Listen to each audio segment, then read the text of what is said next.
Okay, Paul, can you hear me? I can. Okay, it's right at 3. I'm letting people in and I'm hitting record. Welcome, everyone. We're here for the open house presentation of flvhosting.com. My name's Adam Beebe. I'm the broker on the site. I'll give you my all my contact information at the end of the open house. We're joined by the seller, the owner of the site, Paul Vizard. Paul, please say hi. Hi, everybody. Good to see you. Not really.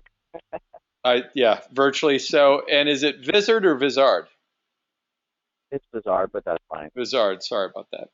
Okay, everyone else other than Paul and I, you're not able to speak and be heard by me, but what you can do is you can ask your questions through the chat functionality of the GoToWebinar software.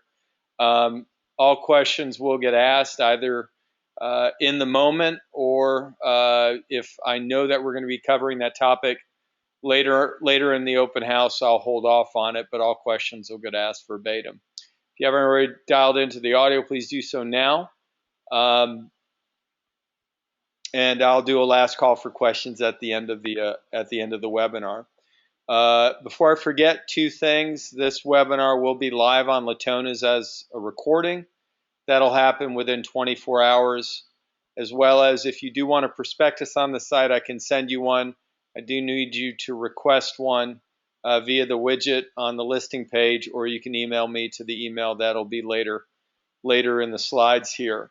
But I'll check and see if you have an NDA, and if you don't, I'll get you to sign one.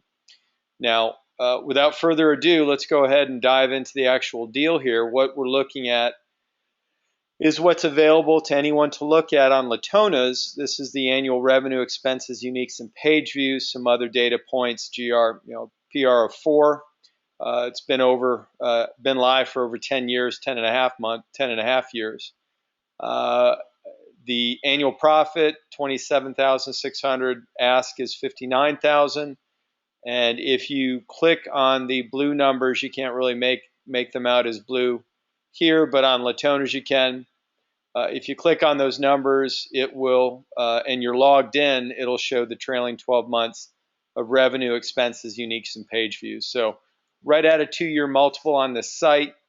Paul, what we're going to do right now is I've got two slides, and really that's pretty standard. Where if you would, and I know it's been a little over 10 years, but if you would just go over the history of the site, any business model or significant business model changes the site has been through.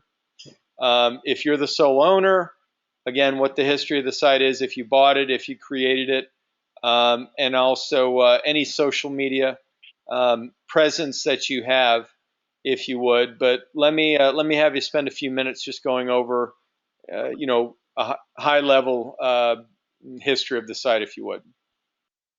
Sure, be glad to. It's actually it started doing custom administration areas for folks, just really in the internet space back in 1999, and we're making content managers at the time, and we did limited hosting just really for clients so that we could have a favorable environment for our programmers to go in and install scripts and so on. And we got a little bit fed up with trying to work in other folks' spaces and trying to get servers set up the way we wanted to for a speedy conclusion to the client's project. So a project came along that was involved with a content manager, and it was to do with video delivery.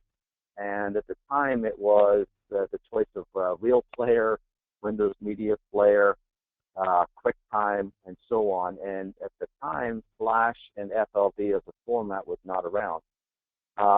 But it was starting to emerge. Adobe Media Server was starting to emerge as well as a solution for video delivery, where it would obviously play in the browser. And, these days, of course, YouTube and Dailymotion and all those sites all started off using the FLV format.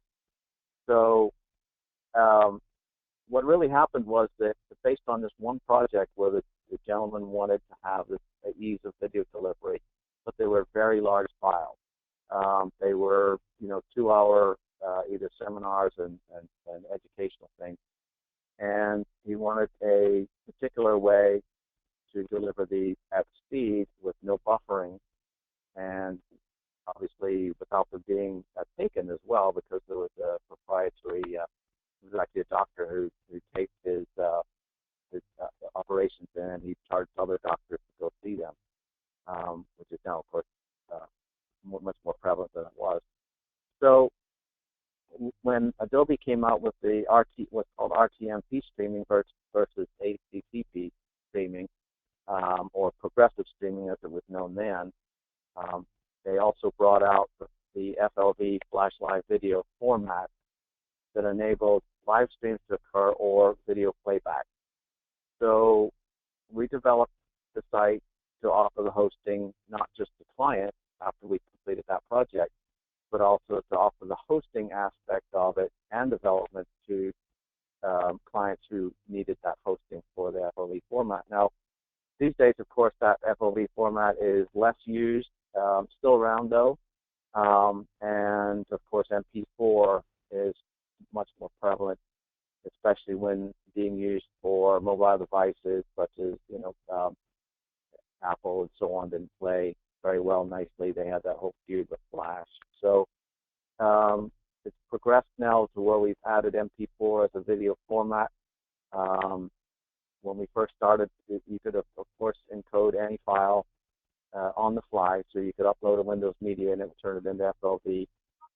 Nowadays, the videos are turned from the choice of FLV or into MP4s or H.264.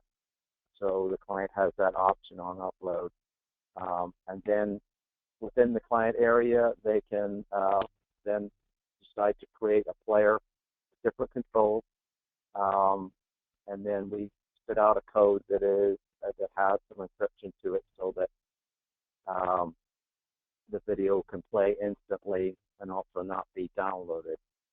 So that is where a lot of the sort of sales pitch, if you will, comes from. Is the instant streaming plus not having to wait for it to download is what I'm talking about, or having to wait for it to cache into the person's temporary internet file. So, and RTMP, as it's known, is also used for live streaming. So we have folks that live stream events or whatever they wish to do with the live stream settings as well.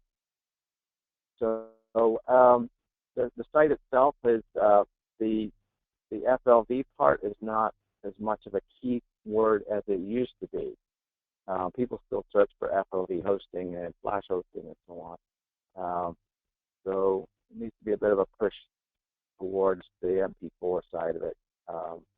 And of course, we've got into hosting other things now, such as Roku channels and some other things. And we obviously provided software at the time for FLV players and encoders as well, to be able to change that file from FLV to MP4 or else the other way around and so on. So, but all our clients are pretty loyal. They've been with us a long time. Okay, and I'm seeing impressions here since 2006, which is pretty consistent with what I know that we're advertising at March of 2005. There is quite a bit of activity in 2008, really starting in 2006, but 2008 consistently up to present day. You have analytics on the site, and is this AW Stats or is this cPanel? I'm sorry. I think that's Webalizer. Okay, and it could be. Yeah, it could be AW Stats as well. We just flip it in the server. Okay. And as we're reviewing here, this is over essentially the past 12 months, January 2015 through this month.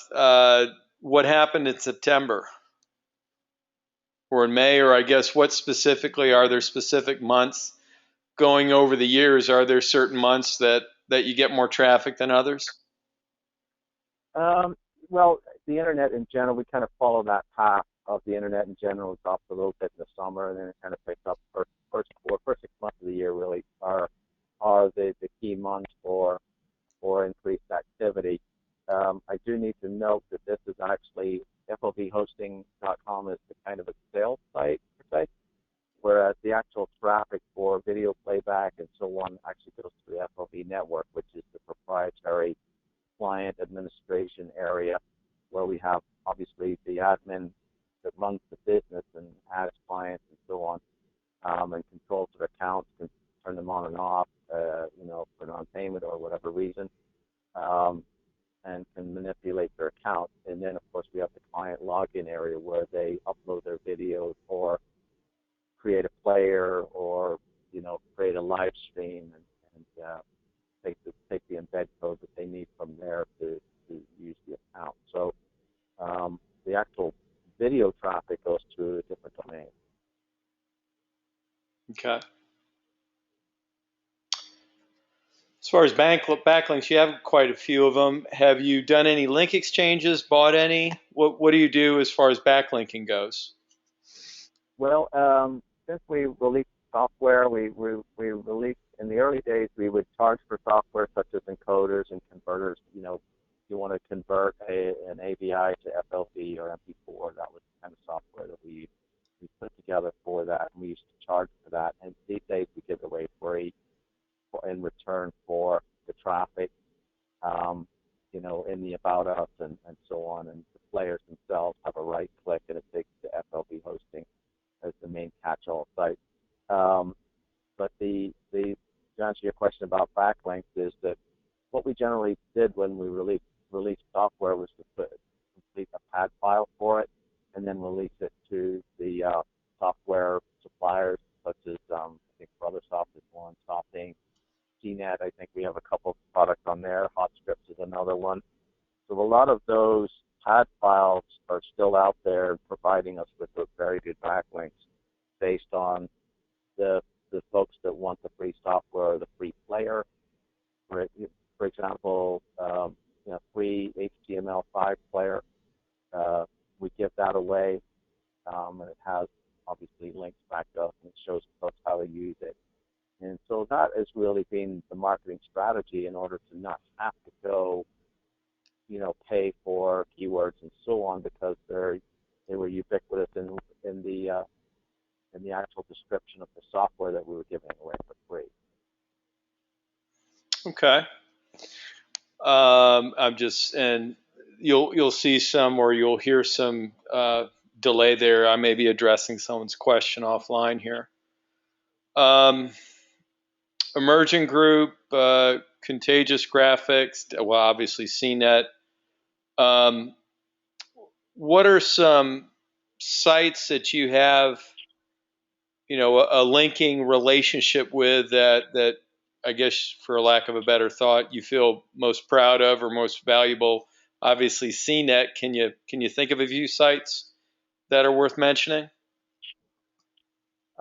They would be more along the client site lines versus something that we have linking relationships. But I know in the early days of the site, I know that some articles were published, and we helped MTV make their first player way back when. So that's kind of cool when you can pull that up. Lines.com was another one at one point, and TV.com as well. And those folks were using obviously our players to transmit videos through until they brought a lot of their stuff in-house. So those kinds of relationships with some of the Fortune 500 companies were really cool. Some of those still exist today. National University is one that I can think of right now where they use our video players for their I think it's an overview of the university. University of Melbourne in Australia is another one. Lotus Cars in Australia, Toyota for their commercial end of it, forklift trucks and so on. Those are still ongoing relationships.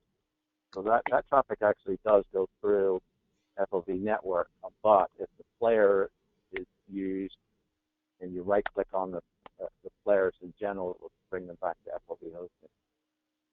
So it's nice to have a presence on those sites when instructional videos or how-tos or whatever they use the videos for. Okay.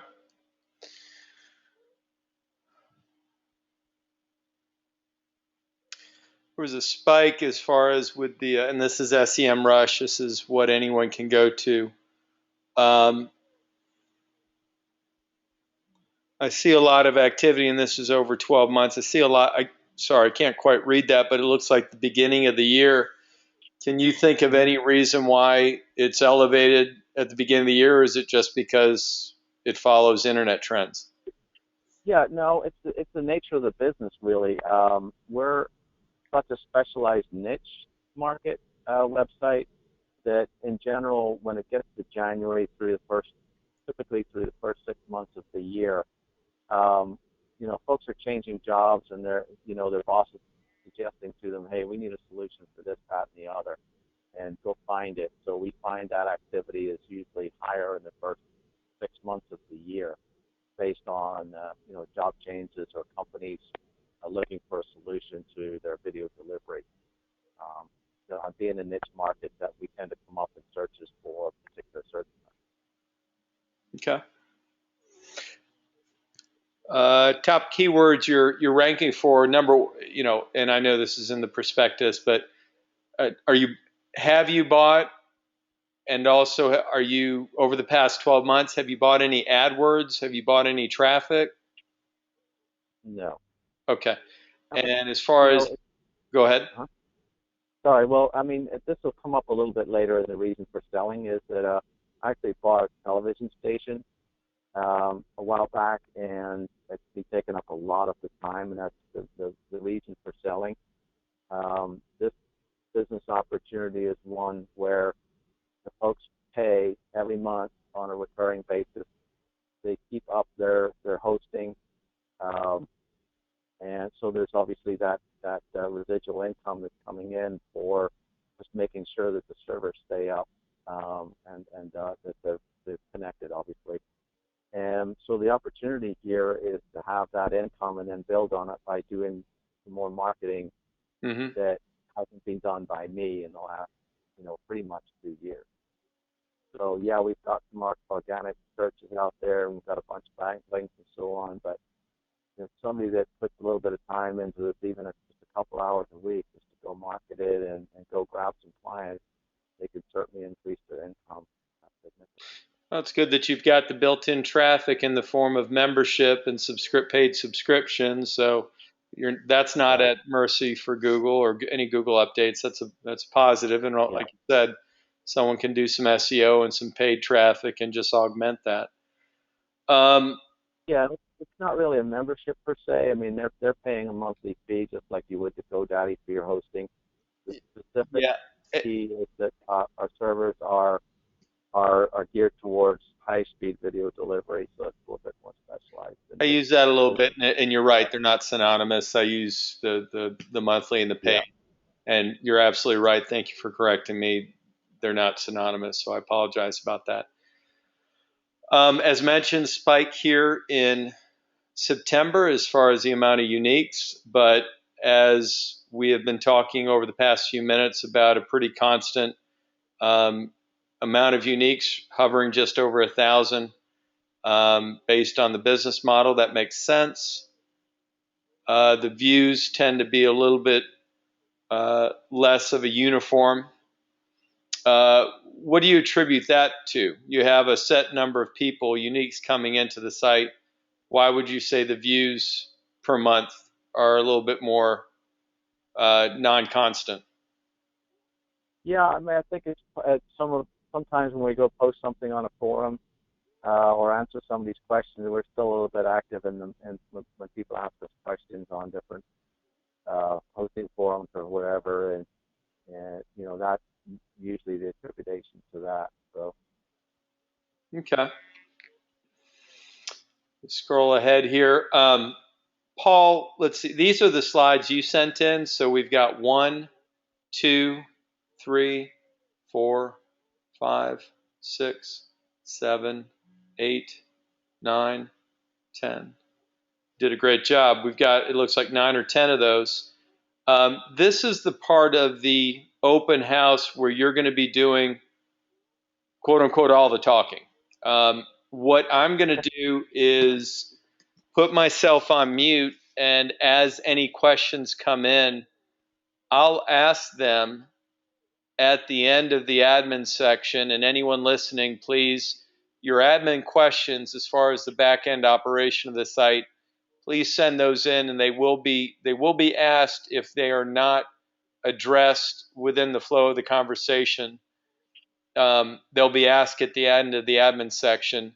And Paul, to you, if you would, each screen you see, discuss what we're seeing on the screen, this specific screenshot. When you're done talking about the specific one, simply say next, and I'm going to advance it. Um, as mentioned, Sure. I'll ask any questions that come in that you haven't addressed at the end. I'll ask all those at the end. But I'll get us started here. Um, what is FLVhosting.com built with?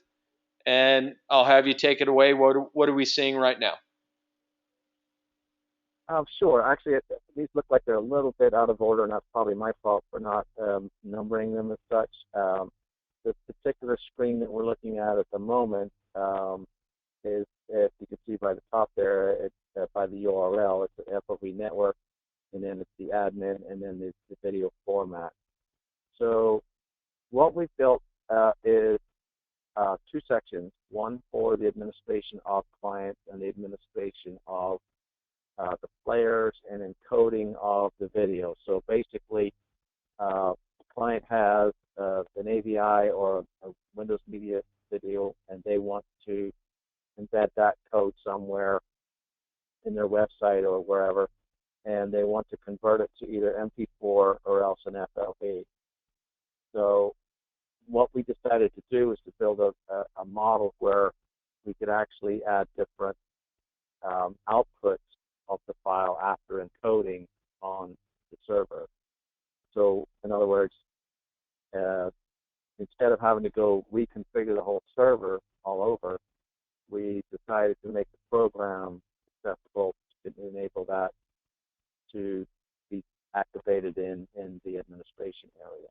It's not something we've fooled around with much because the two main video formats of FLV and MP4 are the most used, so that is why there just goes there. But somebody, if you really wanted to have someone be able to upload an MOV QuickTime movie video and export it to an AVI, that's doable, but then you've got an issue with your players then too, so you have to have it all joined together. So, but it does show that where you can, where I put in the description there is that if we came up with the idea of, okay, so somebody's uploading an MP4 to begin with. Well, why would you encode it and lose some of the resolution and the quality in the video just because it's been uploaded? And I'm sure anybody that's used YouTube or similar uploading sites, although that's changed over the years now to get better, at some point there is a degradation of the file because it's being converted to whatever the server settings are for that supplier. So we decided that we would use a bypass option, so that if someone uploaded an MP4 file and it was 500 megs in size, well, that would be the size of the file when it became into the when it was loaded into the client's account. So if you look on the right-hand side there, is the encoder skipping it or is it encoding it? So we have the option there of yes, yes, and no. So the reason why we have no on the FLV there is so that we can guarantee that there is an output of an FLV file of some kind into the client's account.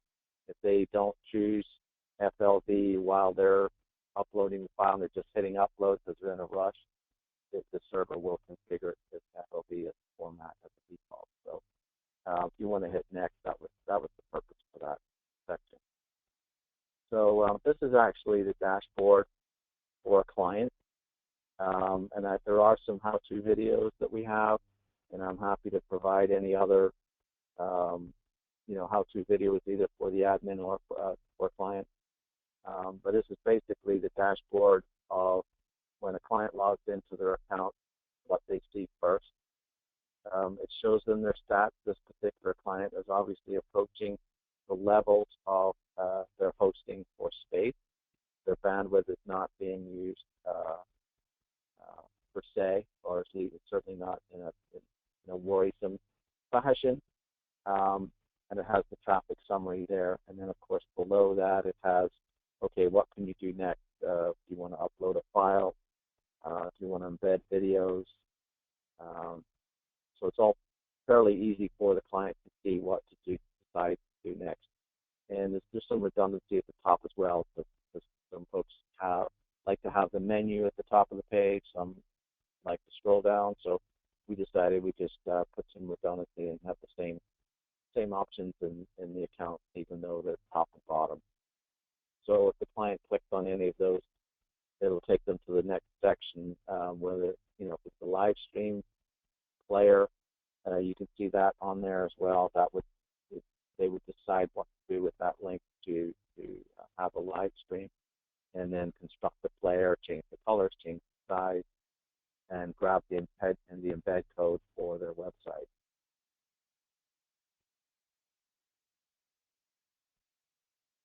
And this is the administration area, which has a sort feature.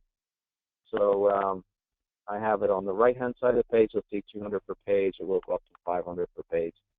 I think there's currently about 140-something clients in there right now. I think it's a bit more than that maybe. But some of the files are still there, even though an account may be deactivated. There's one there at the top of the page, about number 5 down. It's American Capital.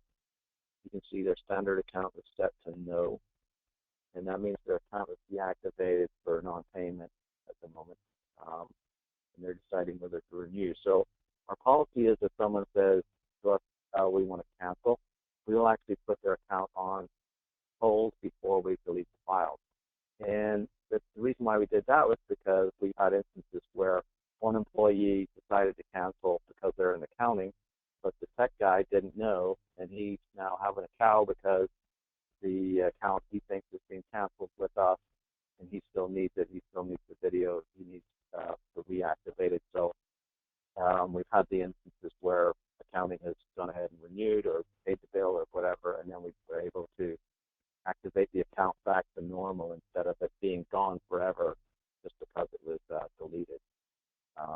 So in this screen, you can sort by name, you can sort by order number, you can sort by email address, and so on.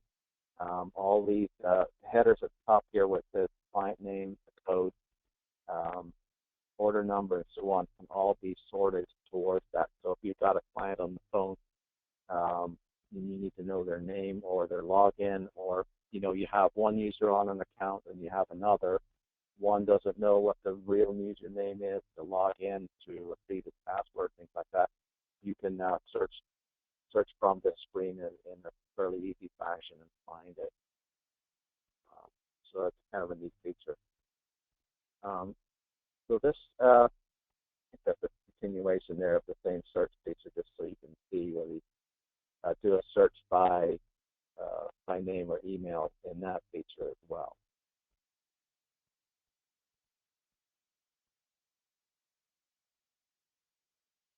So this is the actual levels of accounts that are displayed in the front end of FOV hosting. So we have ones that are visible and ones that are not.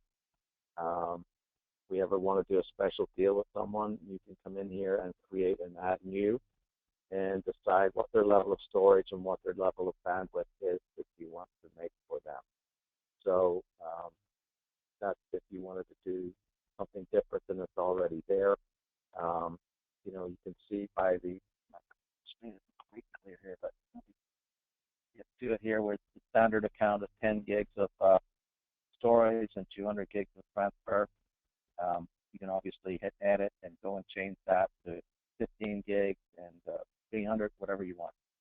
Um, so those are the levels of accounts. Um, should you decide to change the pricing down the road or keep it the same and offer more or less for the client.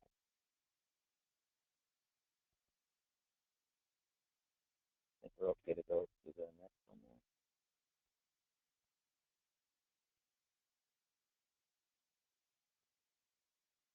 So this is the notes feature, and that basically is we don't use it as much because most of the time it is by email, but every now and again it's something super important for the actual client that we want them to see if they log into their account. Uh, Sometimes they don't reply to emails. Hey, you need to pay your account. It didn't go through this month. So, but we can see that they've logged into their account because we have when a client logs in, it will note it on their account, last seen, what date, what time. So sometimes we see the client logging in, they haven't paid, they still want to use their account, so and they're not answering to emails or phone calls. So we'll put a note on their account saying, hey, you better talk to them. So that's what that feature is for. So this, my lovely typo there, screen shows the bandwidth used by the client. Uh, so this is actually year to date by that particular user. So the percentages their usage on their account, how many videos played, perhaps, or the percentage of bandwidth that basically just a quick overview for the server.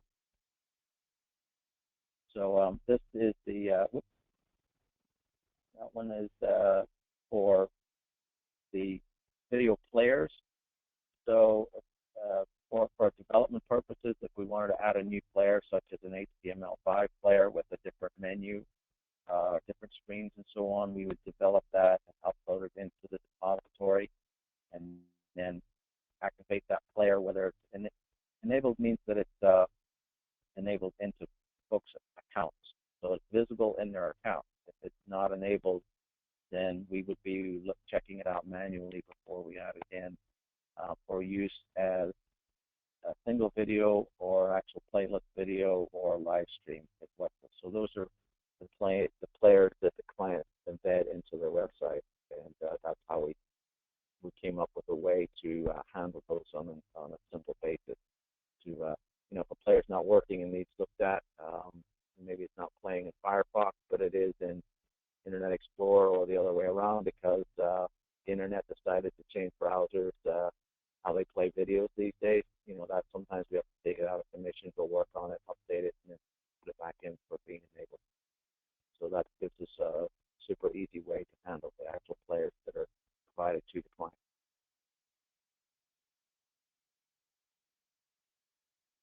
And this screen is for the Flash Media console for the Adobe Media Server. Um, and this is the quick overview of a number of simultaneous connections, applications, and this is of course to handle the RTMP streaming part of it as well. So we have the video delivery server, media server. There's two sides to video playback. You can either play it back HTML5 would be what we would call regular um, progressive streaming, if you will. And then RTMP streaming is more for the larger files and instant streaming, instant playback. RTMP is what is used as a format for Adobe, and Wowza Media is another one. As a method of streaming, the direct connect to the file but nothing downloads other than the player.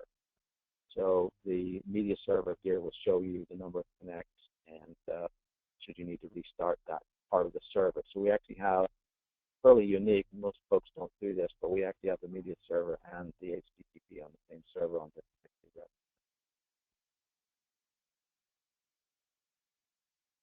And this is a little bit more in depth for the Flash Media Server, and the bandwidth usage is the sort first there just to see who's got, how many connects they've got, how much are they using on their account, what bandwidth going through.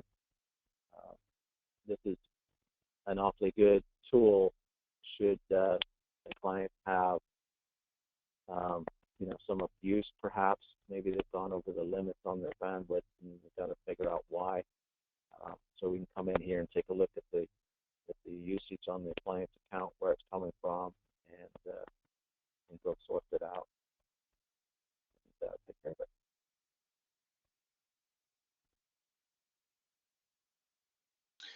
Okay, Paul, I've been addressing some questions offline here. Uh, you had throughout the conversation, there have been some accrued questions, but be it on what the same screen or a different screen, it looks like you've addressed everything. Anyone that I'm missing, please send that over in chat. But Paul, thank you for being thorough. Um, we're looking at, if you look at the majority of the months, and if we were to draw a line, you're looking at a pretty consistent. There's not much variance from the median revenue amount. It looks like, you know, between $2,500 and $3,000, if we were to draw a straight line here, is each and every month, which is consistent with the business model. Um, there was a spike in traffic, which happens in September. Do you remember offhand, and what can you attribute the spike in revenue in May? Did you run some sort of deal? No, actually, we have some annual clients, and they pay. They're typically corporate clients, so they don't really pay on a monthly basis. Got They it. pay on an annual basis. So we'll either be sending out an invoice for, typically if it's a corporate client, we knock off a couple of months. The charge is $199 per month. So we'll say $200 a month. So instead of it being $2,400, we charge them $1,900, discounted $500 if they're paying, 400 and something dollars, so that because they're paying up front for a whole year. So when those invoices go out, we get a spike because the $2,000 payment came in. Okay, that's pretty clear. You have a fixed expense, the servers of right around 625 a month. Is that accurate?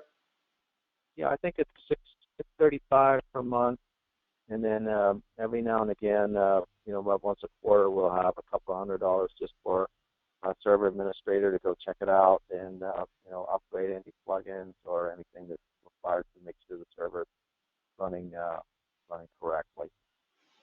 Right. And that's mentioned in the prospectus and also in brief in the listing. Thank you for that. What I'll do is preface these questions by an hour of your time is worth more than an hour of my time, in a whole array of activities, and my time's worth more. It just depends on skill set. So I find it most relevant to start off with just a very brief, what's your skill set, or what was your skill set coming in? You obviously learned some things as you operated the site. And then after that, let us know what day to day you're doing or delegating to be done, and what's required to operate the site. Sure. Well, the day-to-day is really, it's just me running it right now. I do pull in programmers on an as-needed basis if we have a project that we're working on for a client or something needs done on the site and so on. But in general, the, the most of the time that's taken up right now is just really checking on folks' billing and making sure that if the credit card didn't go through, how do we contact the client, get a new card, or have them go fill out a form to update their card and so on. So that's actually the bulk of it at the moment, because we've kind of built the platform, so now the clients are using the platform.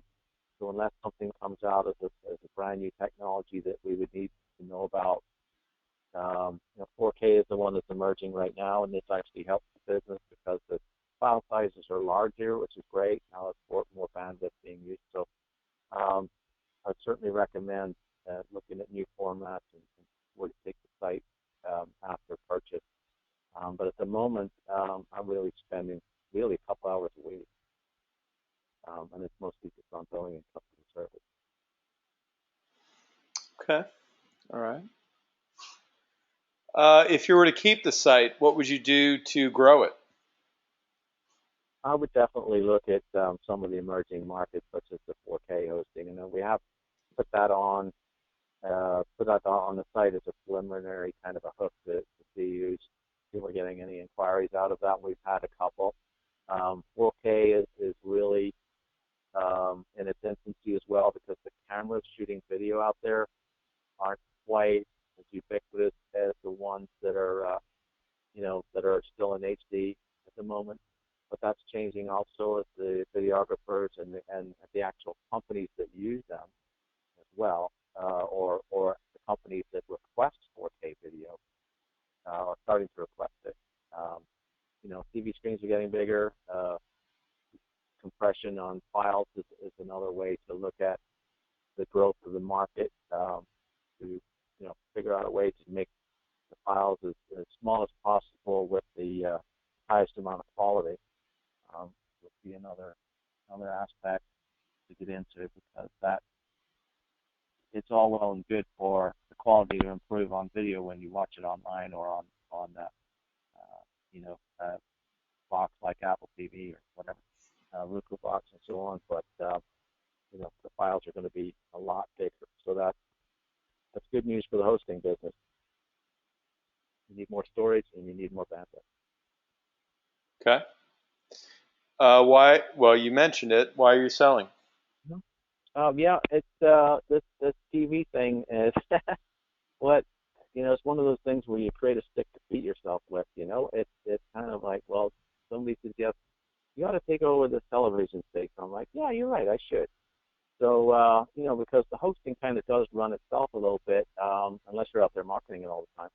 So I decided that I would take some time away from marketing FOV hosting and put it towards this TV station, and that's been starting to grow and really take shape. So it's kind of like, well, okay, so I can drop the TV and go back to the FLV hosting or continue that and so on. But the television side of it um, has some great growth potential because of the area that it's located in. It is a local TV station, but it's been doing great. So that's the time that I need to really devote to that business, and that's why I'm selling the site. Okay. Uh, Paul did a great job proactively asking or answering questions as they were coming in or before they were coming in, and I've weaved some of the questions in as the conversation's gone on. Everyone listening live, this is the last call for questions. So if you have something that you want to ask Paul right now, please do so shortly as we're going to be wrapping up the webinar. As a reminder, and let me actually advance one slide here. My name's Adam Beebe. My phone number is there. My email address is there, as is my Skype. Invite me to Skype and I'll accept. You can request a prospectus. We'll make sure you have a signed NDA in house and then email it to you. And again, a recording of this open house will be live on Latona's. I should say live will be accessible to view anytime on Latona's here in about 24 hours. So, Paul, no other questions that have come in. You did a great job. Thank you for your time. And between you and I, as anything comes in, I will definitely let you know. But have gotten definitely some interest in the site, and hopefully be contacting you very soon. But thank you for your time. Well, I appreciate it. And just in closing, I'd love to say that this has been a great journey with this website, and it's been really fun. And I'll tell you what, um, hosting is one of those businesses that is really a great business to get into because, you know, in the early days, servers would go down and you'd have 100 clients calling you in 10 minutes. These days, the servers are, kick ass and they stay up, and obviously the internet has grown. Um, so to have a passive income to where you really don't have to spend a lot of time other than to go market it and service the clients that are with the site, and that's been very important to me is to take care of those. That public ticket comes in, that thing is answered in 30 minutes if we can do it. Um, And the same with the calls. We take the calls, we answer the phone when folks call us, and that's been how the site has been able to survive and grow. Well, great that you take this seriously. I know the transition would go smoothly, and you want the continued success of the site. So, anyone listening, please reach out to me, and we can definitely get any other questions answered. So, thanks again for your time, Paul. All right, I appreciate it, Adam. Have a good day, everybody. Bye bye.